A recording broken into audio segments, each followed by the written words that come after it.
नमस्कार, आप सुन रहे हैं तथ्य टॉक्स और मैं हूं हर्षित तिवारी। आज हम बात करेंगे प्रेमचंद्र की उस कालजयी कहानी की जिसने समाज की संवेदनाओं को झकझोर कर रख दिया, कफन। यह कहानी सिर्फ साहित्य का हिस्सा नहीं बल्कि हमारे समाज की कठोर सच्चाई का आईना है। कहानी शुरू होती है घीसू और माधव से। बाप और बेटा दोनों का जीवन काम और मेहनत से दूर है। उनकी दुनिया बस आग सेक कर आलू खाने तक सीमित है। घीसू ने अपनी जवानी इसी तरह काट दी और अब माधव भी उसी राह पर चल रहा है। गरीबी, लाचारी और आलस्य यही इनकी असली पहचान है।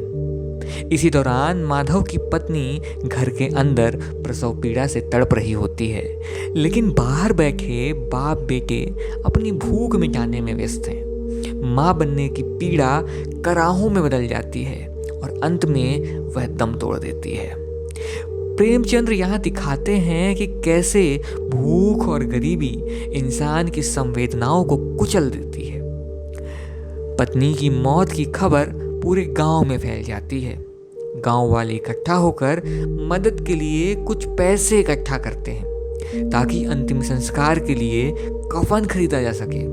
गांव वालों के लिए यह इंसानियत का काम था और धर्म की बात थी, लेकिन घीसू और माधव के लिए यह किस्मत से मिला धन था। दोनों उस पैसे से कफन नहीं खरीदते, वे शराब और स्वादिष्ट भोजन खरीदकर ढाबे में दावत उड़ाते हैं। खाते पीते समय वे अपने अपराध को भी एक तर्क के साथ सही ठहराते हुए बात करते हैं। कहते हैं कि बेचारी ने जीते जी कुछ सुख नहीं पाया, आज हम उसके लिए दावत कर रहे हैं। यह दृश्य पाठक को भीतर से हिला देता है। कफन हमें यह सोचने पर मजबूर करता है, गरीबी सिर्फ पेट की भूख नहीं होती, यह इंसानियत की आत्मा और संवेदनाओं को भी निगल जाती है। जब समाज का एक वर्ग रोजाना भूख और मजबूरी से लड़ रहा हो तो उसके लिए मौत भी संवेदनाओं से खाली हो जाती है। आज भी जब हम सड़क किनारे किसी मजबूर को भूखा प्यासा देखते हैं तो सवाल वही उठता है, क्या हमारी व्यवस्था अब भी कफन जैसी कहानियों को जन्म दे रही है?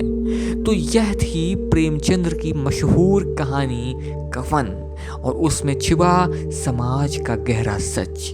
अगर यह विश्लेषण आपको पसंद आया हो तो तथ्य टॉक्स को सब्सक्राइब कीजिए और कमेंट में लिखिए आपकी नज़र में कफन का सबसे बड़ा संदेश क्या है।